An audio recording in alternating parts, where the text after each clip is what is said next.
I finally saw 28 years later The Bone Temple. So let's talk about it.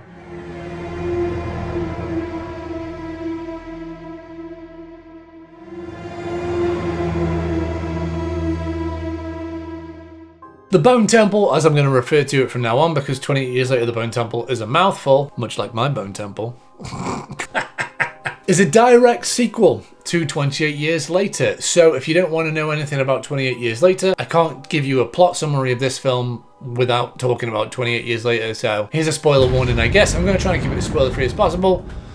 Or am I? I don't know. Spoilers ahead. Are you ready? But in this film, Spike, the kid from the original, at the end of that film, Jimmy and his 7 fingers appear. That's what this gang is called, who are all dressed like Jimmy Savile. Yes, they are. Don't argue. I have a whole video on it. It's over here. And he is basically being inducted into this gang. It's a gang of one leader named Jimmy, or Sir Lord Jimmy, and these people that are all dressed like him, and he has to kind of fight his way in and keep his head down to survive, because this is a gang of sociopathic killers. The opposite side of this film sees Ralph Fiennes' character, Ian, still working with Samson, the alpha zombie, or whatever you want to call him, to see if he can get a cure almost. And stuff happens with them. Men will no longer communicate.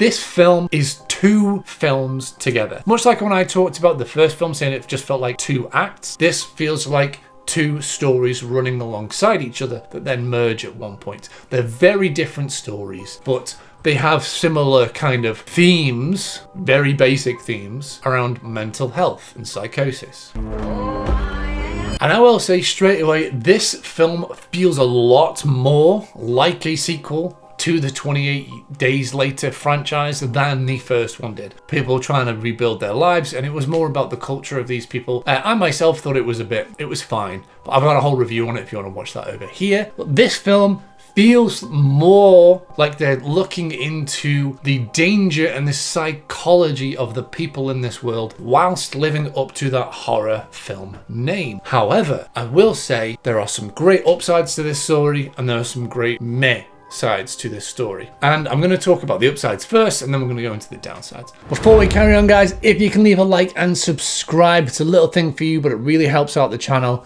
I really appreciate it. Thank you very much. The upside for this, the best part of this movie to me, is Ralph Fiennes and whoever plays Samson. This is his name here. Their dynamic between Ralph Fiennes' Dr. Ian and Samson, this kind of symbiotic nature that they have with each other, and what this means going forward for the infection is a huge deal. This actually moves the story along in the terms of the infection and what it is and what it means and why Rage does this and what Rage is actually doing to these people. And instead of seeing it as, oh, it's just a version of a zombie apocalypse, it's seen as this is the distinction of this virus and this is what we can do to stop it. It is something that we've seen in zombie films a lot. However, this has been done very much more like a symbiotic relationship between Ian and Samson. Ian is clearly a broken man. He's lost everything and he is trying to do whatever he can to feel like this matters. He builds this bone temple, which is a memorial to those that have been lost.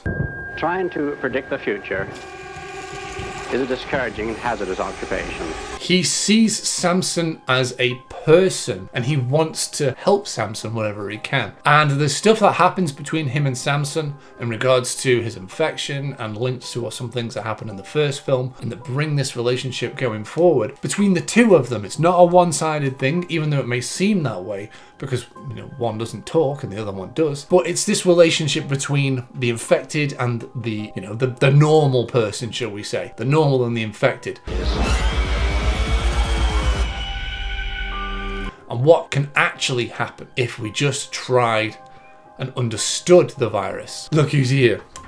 She hates this. And on the other side, we have Jimmy and the Seven Fingers. And this is a, not necessarily downside, but the lesser part of the film for me personally, because it is very typical. It is the side of the person who is a killer or a group of people that are killers going through this now post-apocalyptic wasteland, killing and fulfilling a a psychotic need. Now, it's very stereotypical. We've seen this in horror and zombie films especially loads of times. There was even moments that reminded me of Mad Max characters. But Jimmy is a sociopath. He believes he's been spoken to by the devil, and he believes that he's been given this order to go around killing, skinning people, and he has control of these 7 fingers. And people should listen to him. There's no more to his character. It's that. And the reason why I said there's a link between the 2 stories, again, spoiler ahead, spoilers, is psychosis. Is the rage virus actually just, a virus that we can't understand? Or is it doing something psychologically to people? And again, the virus of psychosis that is within Jimmy, it's a different kind of thing. It's controlled rage, but it's still rage. It is a type of psychosis that is causing him to feel that he is allowed to kill and maim and that he has to have control. And when he doesn't, he gets angry. There's these 2 versions, and it's that question that we get asked in every single horror film like this. Who's the real monsters? Well, it's everybody. It's not just, we're all capable of being monsters. I think that's kind of the point. Except Spike. Spike's a little sweetheart who throws up on himself a lot. And I gotta say, I much preferred the Dr. Ian story because it felt like it was progressing and it felt like it was trying to say something. There's a very profound moment in this where Dr. Malcolm says it's okay. I can't remember the exact wording, but it says okay to want a little bit of rest and relief. It's okay to want that. When he says this, it's clear that that's what he is feeling. He is feeling tired. He wants a bit of break. He wants a break from this. He wants to be able to relax. He wants to be able to turn off from the horrors in the world. And I think a lot of people feel that way at the minute, in the world at the minute. The climate of 2026, we all do feel that way. We want to be able to switch off and distract ourselves from this horrific landscape that we are in. And obviously, this film is trying to say that in a very profound and relative way to the story. And it reminded me of storytelling that we used to do, and it reminded me very much of 28 Days Later. The reason why 28 Days Later resonated so well, not only was it beautifully written and the acting and originality of the storytelling, but it was also a world where everything was falling apart, everything was horrible, but there was a glimmer of hope. I opened the door of heaven and hell.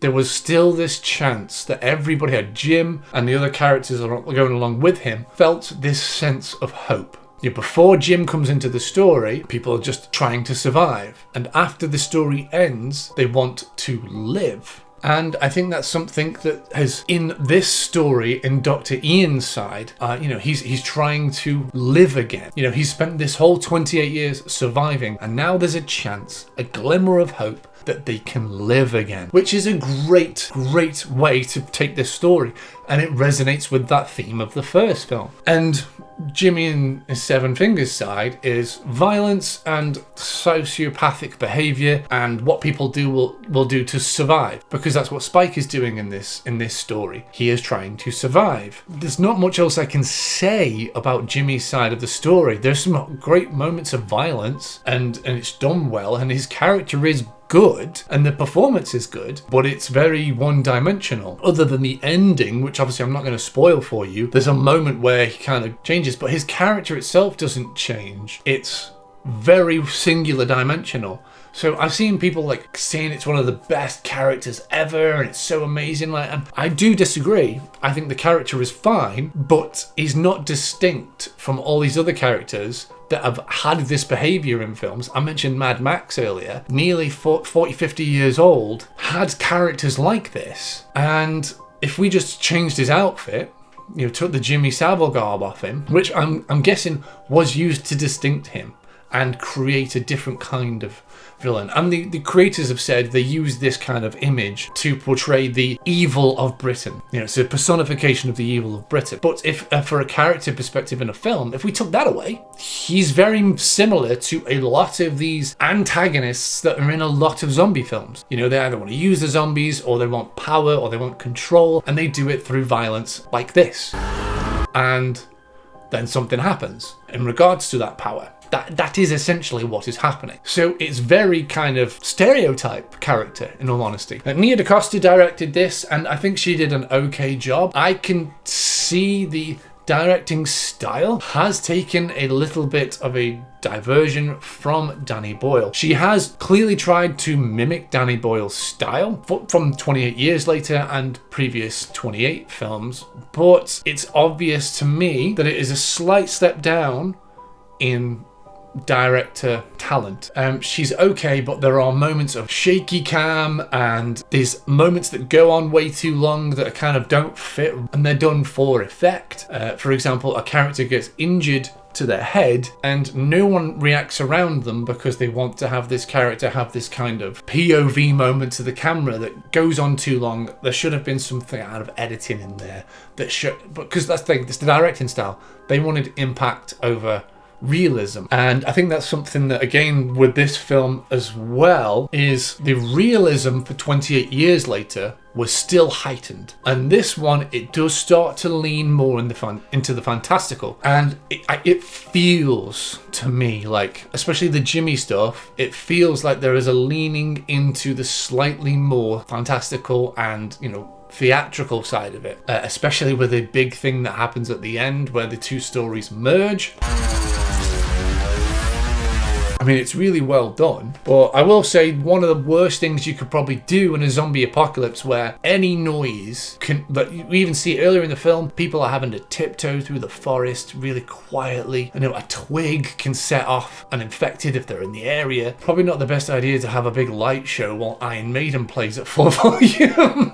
Just a thought. And I think the other thing in this, for me particularly, that made me go, it was fine, the threat from the infected is greatly feeling reduced. They're no longer in big packs. They seem to just be scattered around, and they seem to be really easily dealt with by a lot of the characters. So there doesn't feel like there's this big threat anymore. The threat is real, is uninfected people. That is the situation, and that's what the film is doing. But it has removed that essential glue what the other films were based upon. It's no longer about the infected, it's about the people, which is not a problem, but you could have a better balance of the two. So for me, that's a 6 out of 10. It was fine, I enjoyed it, but I do think it did have some issues in regards to storytelling. But what do you guys think about it? Let me know down in the comments below. Don't forget to like and subscribe. Follow me on Instagram and TikTok for more news and reviews and trailer reactions.